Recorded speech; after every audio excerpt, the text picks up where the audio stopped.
खूप वेळा आपल्यासोबत असं होतं की आपण स्टडी करायला बसलो की आपल्याला झोप येते, आपलं मन कुठेतरी भटकत असतं. नाहीतर काय होतं, आपल्याला स्टडी करायची इच्छाच नसते. कितीही प्रयत्न केला तरी आपलं मन हे स्टडीमध्ये लागत नाही. तुम्हाला तुमचं कॉन्सन्ट्रेशन इन्क्रीज करायचं असेल आणि खूप चांगला स्टडी करून चांगला स्कोअर करायचा असेल तर या व्हिडिओमध्ये मी तुम्हाला काही टिप्स आणि ट्रिक्स शेअर केलेल्या आहेत. हा व्हिडिओ बघितल्यानंतर तुमच्या करिअर लाईफमध्ये एक वेगळाच प्रकाश पडणार आहे.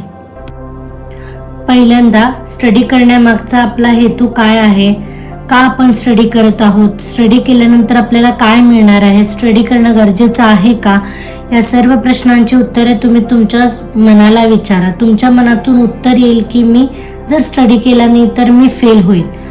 आजच ठरवायचं आहे की मला स्कूलचं टॉपर बनायचं आहे. आपल्या डोळ्यासमोर जर एक उद्देश असेल तर आपण ते काम मन लावून करत असतो. म्हणून आपण आजच ठरवायचं आहे की आपल्याला खूप चांगला स्टडी करायचा आहे आणि आपल्याला स्कूलचं टॉपर बनायचं आहे. बघा ती कशी सांगू, तुम्ही हा व्हिडिओ बघत आहे म्हणजे तुम्ही फर्स्ट स्टेप क्रॉस केलेली आहे. आपण करत असताना आपलं पूर्ण कॉन्सन्ट्रेशन आहे ते स्टडीमध्येच असलं पाहिजे. टीव्ही, मोबाईल फोन यांचा यूज करायचा नाही. टीव्ही, मोबाईल फोन यामुळे काय होतं की आपलं कॉन्सन्ट्रेशन आहे ते कमी होतं. आपण जे काही रीड केले, ज्याचा स्टडी केलाय तो आपण विसरला जातो.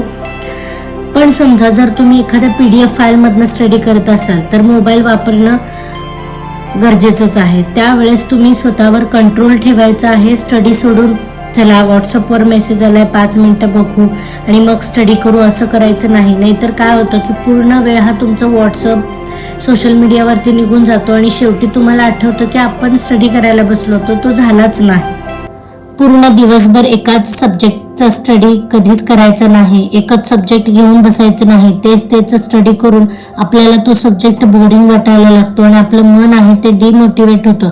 मग स्टडी करण्याची इच्छाच मरून जाते. म्हणून कधीही 2 सब्जेक्टचा स्टडी पॅरलल केलेला चांगला असतो.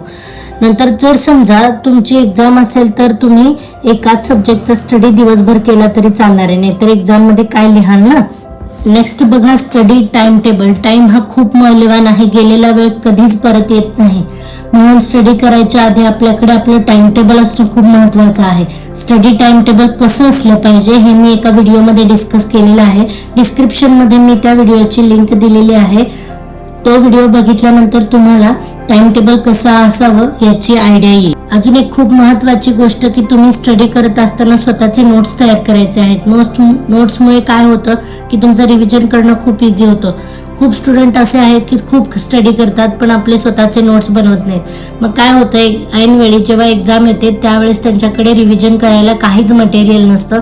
परत आपल्याला ते बुक्स सगळे रीड करत बसावे लागतात. म्हणून नोट्स खूप महत्त्वाचे असतात. नोट्समध्ये आपण इम्पॉर्टंट कन्सेप्ट, इम्पॉर्टंट सेंटेन्सेस लिहिलेले असतात, ते खूप महत्त्वाचे असतात.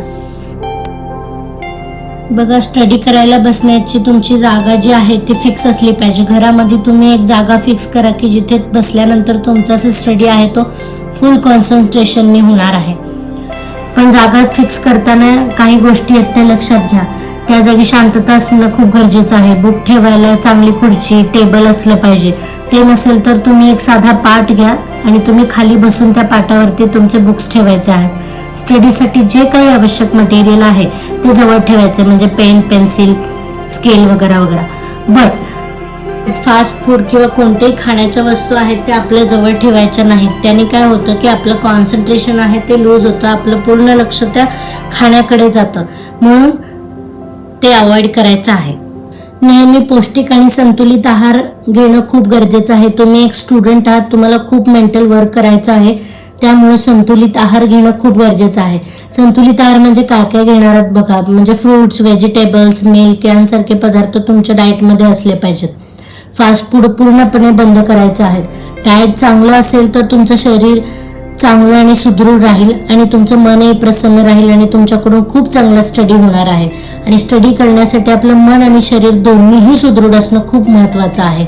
डाएट चांगलं नसेल तर तुम्ही आजारी पडता. मग काय होतं, स्टडी तर आपण करायचं नाव पण घेत नाही. स्टडीमध्ये मन न लागण्याचं मुख्य कारण काय आहे ते आपण जाणून घेऊयात. आपल्याकडून स्टडी होत नाही याचं मुख्य कारण आहे की आपलं मन आणि आपलं ब्रेन हे ऍक्टिव्ह मोडमध्ये नाही.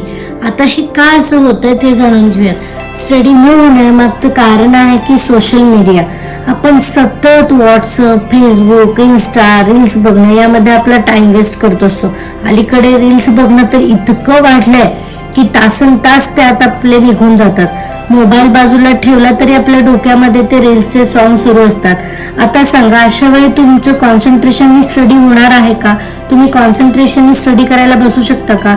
हे लक्षात ठेवा. जोपर्यंत तुम्ही स्वतः सोशल मीडिया यूज करणं बंद करत नाही तोपर्यंत तुमचं स्टडी होणार नाही. तुम्हालाच तुमच्या सवयींवरती कंट्रोल आणायचा आहे. या व्हिडिओ थ्रू तुमचे जे पेरेंट्स असेल सर्वजण तुम्हाला सांगत असतात की स्टडी करा, मोबाईल बाजूला ठेवा, तरी तुम्ही ऐकत नाही. तुमचं फ्युचर जे आहे ते तुमच्याच हातात आहे. जर व्हिडिओ आवडला असेल तर लाईक करा, शेअर करा, सबस्क्राईब करा.